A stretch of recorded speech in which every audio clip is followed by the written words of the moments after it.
GST നിയമത്തിൽ വരുത്തേണ്ട മാറ്റങ്ങളെക്കുറിച്ചും നടപടിക്രമങ്ങളിൽ വരുത്തേണ്ട മാറ്റങ്ങളെക്കുറിച്ചും സുപ്രധാനമായ തീരുമാനങ്ങൾ എടുത്ത് അത് അതത് സംസ്ഥാന ഗവൺമെൻറ്റുകൾക്കും യൂണിയൻ ഗവൺമെൻറ്റിനും ശുപാർശകൾ നൽകുകയും അതനുസരിച്ച് സംസ്ഥാന നിയമസഭകളും ഇന്ത്യൻ പാർലമെൻറ്റും നിയമനിർമ്മാണങ്ങൾ നടത്തുകയും ചെയ്യുന്നു. കേന്ദ്ര സംസ്ഥാന ഗവൺമെൻറ്റുകൾ വിജ്ഞാപനങ്ങൾ ഇറക്കുന്നതും GST കൗൺസിലിൻ്റെ ശുപാർശകൾക്ക് അനുസൃതമായിട്ടാണ്. ഇന്നലെ, അതായത് 22/6/2024 കൂടിയ 53-ാം GST കൗൺസിൽ ചില സുപ്രധാനമായ തീരുമാനങ്ങൾ, ശുപാർശകൾ അതത് ഗവൺമെൻറ്റുകൾക്ക് നൽകിയിട്ടുണ്ട്. അത് മൊത്തം ട്രേഡിനെയും ഇൻഡസ്ട്രിയെയും ബാധിക്കുന്ന കാര്യങ്ങൾ തന്നെയാണ്. കംപ്ലയൻസ് ബർഡൻ കുറയ്ക്കാനും GSTയുമായി ബന്ധപ്പെട്ട് ലിറ്റിഗേഷൻ കുറയ്ക്കാനുമായി, കോടതി നടപടികളൊക്കെ കുറയ്ക്കാനുമായിട്ട്, കോടതി അതുപോലെ തന്നെ ട്രൈബ്യൂണൽ നടപടികൾ ഒക്കെ കുറയ്ക്കാനുമായിട്ട് ഇതിൽ സുപ്രധാനമായ ശുപാർശകൾ നൽകിയിട്ടുണ്ട്. ഇതിൽ ഏറ്റവും പ്രധാനപ്പെട്ടത് CGST, SGST ആക്റ്റുകളിലെ ഇൻപുട്ട് ടാക്സ് ക്രെഡിറ്റ് എടുക്കുന്നത് സംബന്ധിച്ച് സെക്ഷൻ 16 സബ്സെക്ഷൻ 4 പ്രകാരമുള്ള സമയപരിധിയിൽ, ടൈം ലിമിറ്റിൽ വരുത്തിയിട്ടുള്ള മാറ്റമാണ്. ധാരാളം നോട്ടീസുകൾ ഈ സമയപരിധി ലംഘിച്ച് ഇൻപുട്ട് ടാക്സ് ക്രെഡിറ്റ് എടുക്കുകയും അത് ഉപയോഗിക്കുകയും ചെയ്തതിൻ്റെ പേരിൽ മാത്രം നികുതിദായകർക്ക് ലഭിച്ചിട്ടുണ്ട്. പലതും അപ്പീൽ സ്റ്റേജിലാണ്, ചിലതെങ്കിലും റവന്യൂ റിക്കവറി സ്റ്റേജിലുമായിരിക്കാം. CGST, SGST ആക്റ്റുകളിലെ സെക്ഷൻ 16 സബ്സെക്ഷൻ 4 പ്രകാരം ഒരു രജിസ്റ്റർ ചെയ്ത ആൾക്ക് ഒരു സാമ്പത്തിക വർഷത്തെ അനുവദനീയമായ ഇൻപുട്ട് ടാക്സ് ക്രെഡിറ്റ് ITC എടുക്കണമെങ്കിൽ പ്രസ്തുത സാമ്പത്തിക വർഷം കഴിഞ്ഞു വരുന്ന സെപ്റ്റംബർ മാസത്തെ GSTR 3B ഫയൽ ചെയ്യാനുള്ള അവസാന തീയതി വരെയേ ക്രെഡിറ്റ് എടുക്കാൻ സാധിക്കുകയുള്ളൂ. 2022 ഒക്ടോബർ 1 മുതൽ അത് നവംബർ 30 ആക്കി മാറ്റം വരുത്തിയിട്ടുണ്ട്. ഈ തീയതിക്ക് ശേഷം ഇൻപുട്ട് ടാക്സ് ക്രെഡിറ്റ് എടുക്കാൻ സാധിക്കുമായിരുന്നില്ല.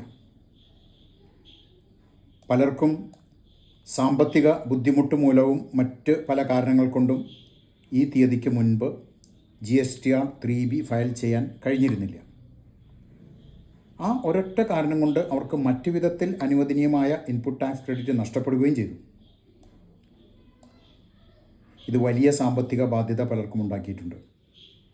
എന്നാൽ ഇന്നലെ വൈകിട്ട് നമ്മുടെ ബഹുമാനപ്പെട്ട ധനമന്ത്രി ശ്രീമതി നിർമ്മല സീതാരാമൻ നടത്തിയ പ്രസ്താവന പ്രകാരം 2017, 18, 19, 19, 20, 2021 എന്നീ 4 സാമ്പത്തിക വർഷങ്ങളിലെ GSTR 3B റിട്ടേണുകൾ 2021 നവംബർ 30 വരെയുള്ള ഏതെങ്കിലും ദിവസം ഫയൽ ചെയ്തിട്ടുണ്ടെങ്കിൽ അവർക്ക് പ്രസ്തുത കാലഘട്ടങ്ങളിലെ ഇൻപുട്ട് ടാക്സ് ക്രെഡിറ്റ് മറ്റു വിധത്തിൽ അനുവദനീയമാണെങ്കിൽ ലഭിക്കും.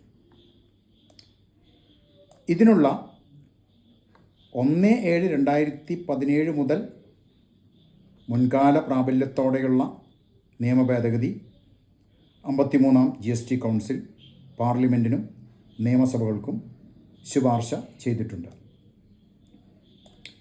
ഈ നിയമ ഭേദഗതി വരുന്നതോടുകൂടി അത് സംബന്ധിച്ച് ഇറക്കിയിട്ടുള്ള നോട്ടീസുകൾ, ഓർഡറുകൾ എന്നിവ നിലനിൽക്കാത്തതാവും. Those will become infructuous. വളരെയേറെ പേർക്ക് ഗുണം ചെയ്യുന്ന ഒരു ഭേദഗതി ആണിത്. ഇതിനെ trade and industry community, tax consultants എന്നിവരൊക്കെ സ്വാഗതം ചെയ്യുന്നുണ്ട്. ഇനി അടുത്ത ഒരു ശുപാർശ, suppression of facts, wilful misstatement, fraud എന്നിവ ഇല്ലാതെ ഒരാൾ നികുതി അടയ്ക്കുന്നതിൽ വീഴ്ച വരുത്തുകയോ കുറഞ്ഞ നികുതി അടയ്ക്കുകയോ തെറ്റായ റീഫണ്ട് വാങ്ങുകയോ തെറ്റായി ഇൻപുട്ട് ടാക്സ് ക്രെഡിറ്റ് എടുക്കുകയോ ഉപയോഗിക്കുകയോ ചെയ്താൽ CGST SGST ആക്ടുകളിലെ സെക്ഷൻ 73 പ്രകാരം ഗവൺമെൻറ്റിന് അയാൾക്ക് നോട്ടീസ് അയക്കാം. അയാളിൽ നിന്നും പ്രസ്തുത തുക 18% വാർഷിക പലിശയോടുകൂടി ഈടാക്കാം. മാത്രമല്ല നികുതി തുകയുടെ 10% പിഴയും ഈടാക്കാം. ഫൈനൽ ഓർഡർ ആയതിനു ശേഷം 3 മാസത്തിന് ശേഷം അല്ലെങ്കിൽ 4 മാസത്തിന് ശേഷം ഈ തുക അടച്ചില്ലെങ്കിൽ സെക്ഷൻ 79 പ്രകാരം അയാളുടെ സ്ഥാവര ജംഗമ വസ്തുക്കൾ, ബാങ്ക് അക്കൗണ്ട് അടക്കം ജപ്തി ചെയ്ത് ഈ തുക അയാളിൽ നിന്നും ഈടാക്കാം. എന്നാൽ 53-ാം GST കൗൺസിൽ ശുപാർശ പ്രകാരം സെക്ഷൻ 73 പ്രകാരം നോട്ടീസ് നൽകിയ കേസുകളിൽ അവർ 2025 മാർച്ച് 31 അകം അവരുടെ നികുതി ബാധ്യത അടച്ചു തീർത്താൽ, നികുതി ബാധ്യത മാത്രം, ടാക്സ് ലയബിലിറ്റി അടച്ചു തീർത്താൽ പലിശയും പിഴയും ഒഴിവാക്കി കിട്ടും. ഇത് 2017-18 മുതൽ 2019-20 വരെയുള്ള കാലഘട്ടത്തിന് ബാധകമാണ്. വളരെയധികം പേർക്ക് ഗുണകരമാകുന്നൊരു ശുപാർശയാണിത്. പലപ്പോഴും നികുതിയേക്കാൾ കൂടുതൽ പലിശ കൊടുക്കേണ്ട ഗതികേടിലാണ് പല നികുതിദായകരും. GST നിയമങ്ങളെക്കുറിച്ചുള്ള അജ്ഞത കൊണ്ട് നികുതി അടയ്ക്കാൻ വിട്ടുപോയവരാണ് പലരും. അത്തരക്കാർക്ക് വലിയ ആശ്വാസമാണ് ഈ ശുപാർശ. ഇതിൻ്റെ വിശദാംശങ്ങൾ ലഭ്യമായിട്ടില്ല. വളരെ അടുത്ത് തന്നെ ഇതിൻ്റെ നോട്ടിഫിക്കേഷൻ സർക്കുലറുകളൊക്കെ ഇറങ്ങുമെന്ന് നമുക്ക് വിശ്വസിക്കാം. ഇനി അപ്പീൽ. സെക്ഷൻ 107 പ്രകാരം ഒരാൾക്ക് അപ്പീൽ ഫയൽ ചെയ്യണമെങ്കിൽ തർക്കമുള്ള നികുതി തുകയുടെ 10% അല്ലെങ്കിൽ 25 കോടി രൂപ ഏതാണോ കുറവ് അത് പ്രീ ഡെപ്പോസിറ്റായി ഓരോ ആക്ട് പ്രകാരവും കെട്ടിവയ്ക്കണം. അതായത് പരമാവധി 2 ആക്ട് അനുസരിച്ച് 50 കോടി പ്രീ ഡെപ്പോസിറ്റ്. ഈ പ്രീ ഡെപ്പോസിറ്റിൻ്റെ പരമാവധി തുക 20+20 40 കോടിയായി കുറച്ചു. അങ്ങനെ വരുമ്പോൾ CGST SGST നിയമങ്ങൾ പ്രകാരം പരമാവധി പ്രീ ഡെപ്പോസിറ്റ് 40 കോടിയാണ്. 10%. പക്ഷേ അതിൻ്റെ പരമാവധി ലിമിറ്റ് മുൻപ് 50 കോടിയായിരുന്നത്, 2 ആക്ട് അനുസരിച്ച് കൊടുക്കുന്ന അത് 50 കോടിയായിരുന്നത് ഇപ്പോൾ 20+20 40 കോടിയായി കുറച്ചു. അതുപോലെ തന്നെ സെക്ഷൻ 112 പ്രകാരം ട്രൈബ്യൂണലിൽ അപ്പീൽ പോകാൻ 20% കെട്ടിവെക്കേണ്ടത് 10% കുറച്ചു. ട്രൈബ്യൂണലിലെ അപ്പീലിനും പരമാവധി കെട്ടിവെക്കേണ്ട തുക CGST ആക്ട് അനുസരിച്ച് 20 കോടി, SGST ആക്ട് അനുസരിച്ച് 20 കോടി, മൊത്തം 40 കോടി പരമാവധി തുക ആയിട്ട് കുറച്ചു. അവിടെയും 20-ൽ നിന്ന് 10% പ്രീ ഡെപ്പോസിറ്റ് കുറച്ചു. ഇത് അപ്പീൽ ഫയൽ ചെയ്യുന്നവർക്ക് കുറേയധികം സാമ്പത്തിക ബുദ്ധിമുട്ടുകളിൽ നിന്ന് രക്ഷപ്പെടാൻ കഴിയും. ഒന്ന്, അതിൻ്റെ പെർസെൻറ്റേജ് കുറച്ചു. ട്രൈബ്യൂണലിലെ 20% ഉണ്ടായിരുന്നു 10% കുറച്ചു. 2, ഫസ്റ്റ് അപ്പലേറ്റ് അതോറിറ്റിയിലും അപ്പലേറ്റ് ട്രൈബ്യൂണലിലും കെട്ടിവെക്കേണ്ട തുകയുടെ പരമാവധി 20+20 40 കോടിയാക്കി കുറയ്ക്കുകയും ചെയ്തു. ഇനി GSTR 3B ഫയൽ ചെയ്യേണ്ട അവസാന ദിവസം ഒരാളുടെ ക്യാഷ് ലെഡ്ജറിൽ മതിയായ നീക്കിയിരിപ്പ് ഉണ്ടാവുകയും എന്നാൽ GSTR 3B ഫയൽ ചെയ്യാതിരിക്കുകയും പിന്നീട് GSTR 3B ഫയൽ ചെയ്യുകയും ചെയ്താൽ അന്ന് അങ്ങനെ ഒടുക്കുന്ന നികുതി തുകയിന്മേൽ പലിശ ഈടാക്കാതിരിക്കാനുള്ള നിയമ ഭേദഗതിക്കും 53-ാം GST കൗൺസിൽ ശുപാർശ ചെയ്യുന്നുണ്ട്.